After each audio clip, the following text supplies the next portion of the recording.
Bem-vindo, Olimpianos, a mais um vídeo.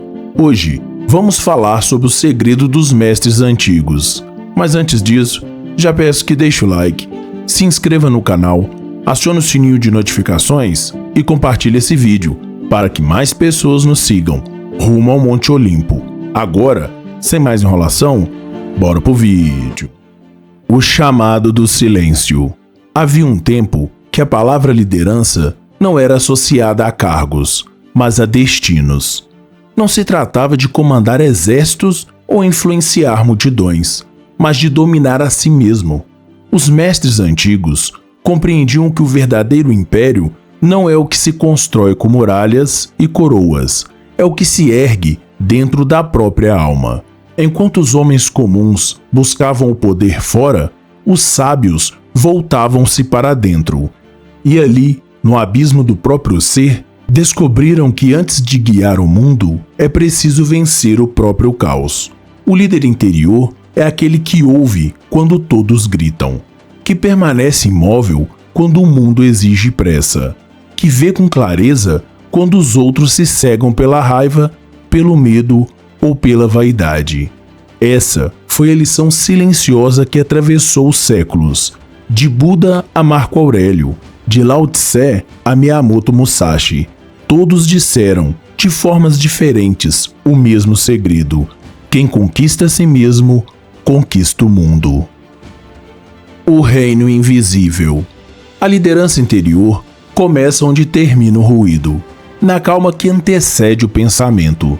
No instante em que o guerreiro percebe que tudo o que acontece fora é apenas reflexo do que se passa dentro. Os mestres do Oriente chamavam isso de governar o império interior. O corpo é o campo, a mente é o trono e o espírito é o rei. Mas a maioria das pessoas deixa esse trono vazio e por isso o caos reina. Lao Tse dizia: dominar os outros é força, dominar a si mesmo é o verdadeiro poder. E quando ele falava em dominar, não se referia à repressão, mas à harmonia. O verdadeiro líder interior não luta contra o próprio ser, ele o compreende. Os samurais chamavam isso de Fudoshin, a mente imóvel. O estado onde nenhuma emoção desnecessária tem poder. O medo pode bater à porta, mas ele não entra. A dúvida sussurra, mas não comanda. Esse é o reino invisível dos grandes líderes, aquele que ninguém vê, mas que todos sentem quando estão diante de alguém que o governa. O fogo e a água. Todo mestre antigo ensinava que dentro de cada homem há dois elementos, o fogo e a água. O fogo é o instinto, a força bruta, o impulso, o desejo de agir. A água é consciência, a clareza, a paciência, o discernimento. O líder interior é aquele que consegue fazer o fogo dançar sobre a superfície da água sem apagar-se e sem transbordar. O guerreiro que apenas queima é consumido pela própria chama. O que apenas flui acaba levado pela correnteza dos outros. Buda chamava isso de o caminho do meio. Musashi o chamava de a espada e o vazio. Cristo o chamava de vigiar e orar. O nome muda, o princípio é o mesmo. Equilíbrio. Quem é capaz de manter o fogo aceso e a água calma torna-se indestrutível, porque dentro dele não há divisão. Ele não é escravo das emoções, mas tampouco é um monge frio e distante. Ele sente profundamente, mas decide com sabedoria. Essa fusão é o que os antigos chamavam de governar o próprio templo. E quando o templo está em ordem, o mundo se inclina. O caminho do comando invisível. Existem dois tipos de liderança, a que impõe e a que inspira. Os mestres antigos desprezavam a primeira.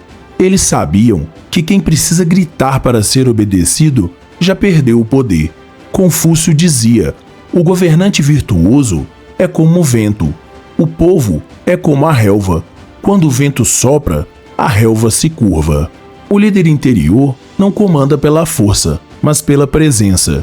Ele é como o fogo de uma vela, silencioso, mas capaz de acender outras centenas sem perder sua luz. Muitos pensam que a liderança é carisma. Não é, é coerência, é a força silenciosa de quem vive exatamente o que prega. Os monges Shaolin chamavam isso de Te, a virtude que flui naturalmente quando o espírito está alinhado. É o magnetismo invisível do homem que domina o próprio caos.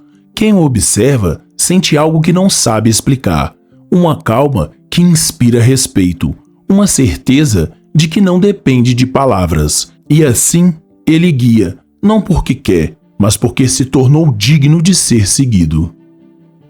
A batalha contra o inimigo oculto. Nenhum mestre antigo foi poupado do confronto com o seu maior adversário, o próprio ego. O ego é o impostor interior que se disfarça de força, mas nasce do medo. É ele quem diz: eu mereço, eu preciso vencer, eu tenho razão. Mas a liderança interior não busca razão, busca clareza. E clareza só nasce quando o ego é desmascarado. Samael 1VO dizia que o ego é uma legião e que cada emoção negativa é uma de suas máscaras. O orgulho, a inveja, a ira, a luxúria, todos fragmentos do mesmo tirano que quer sentar no trono do ser. O líder interior reconhece essas vozes, mas não as deixa comandar o império. Ele observa, entende e dissolve. Marco Aurélio, o imperador e filósofo, escrevia em silêncio todas as noites. Hoje encontrarei homens ingratos, vaidosos, mentirosos, invejosos, mas nenhum deles poderá me ferir, pois nenhum deles comanda minha alma. Essa é a verdadeira vitória, não sobre os outros, mas sobre o próprio tumulto interno. O ritual da solidão. Os antigos sabiam que o silêncio é o campo de treinamento da liderança interior. É ali, quando não há aplausos nem testemunhas, que o homem descobre quem realmente é. O guerreiro se retira não por fraqueza, mas por estratégia. Ele entende que a solidão não é ausência de pessoas, mas presença de si mesmo. Musashi passou anos em montanhas isoladas, não para fugir do mundo, mas para decifrá-lo. Buda meditou sobre a figueira até ver o demônio Mara dentro da sua própria mente. Jesus foi ao deserto antes de pregar para o povo. Todos compreenderam o mesmo. Antes de liderar o mundo, é preciso enfrentar o deserto da alma. A solidão não é punição, é lapidação. É ali que a voz interior se torna mais nítida e o líder aprende a caminhar sem precisar de aplausos. O peso da coroa invisível. Ser líder de si mesmo é carregar uma coroa que ninguém vê e um fardo que poucos suportam. Os mestres antigos nunca prometeram glória, prometeram consciência. E consciência é luz, mas também é peso. Porque quem desperta não pode mais fingir que não vê. O verdadeiro líder não busca poder, mas responsabilidade. Não busca fama, mas verdade. Ele entende que cada decisão, cada palavra, cada olhar é um ato de criação e que liderar é no fundo servir. Os reis antigos tinham um ritual secreto. Antes da coroação, ajoelhavam-se diante do espelho. Ali, sozinhos, perguntavam a si mesmos se estavam prontos para não se perder. O coração do guerreiro. A liderança interior é o ponto onde a força e a compaixão se encontram. Os antigos chamavam isso de coração de leão, alma de sábio. O líder não é frio, ele sente, mas não se afoga nas emoções. Ele chora em silêncio, mas se levanta com honra. Ele erra, mas aprende rápido. E o que o diferencia dos demais não é perfeição, é consciência. Sun Tzu dizia que o general virtuoso vence primeiro em sua mente e depois no campo de batalha. Da mesma forma, o líder interior vence primeiro dentro do peito e depois no mundo. O coração é o campo mais sagrado do guerreiro. É onde a raiva se transforma em foco, a dor em disciplina e o medo em sabedoria. Porque o homem que lidera de coração puro não precisa de seguidores. As almas o reconhecem naturalmente. A espada da consciência. Os antigos acreditavam que a mente é uma espada e, como toda lâmina, ela pode libertar ou destruir, dependendo de quem a empunha. O líder interior afiava sua espada com 3 pedras: silêncio, disciplina e verdade. Silêncio para ouvir o que os outros não percebem. Disciplina para agir mesmo quando a vontade falha. Verdade para não se trair, mesmo quando seria mais fácil.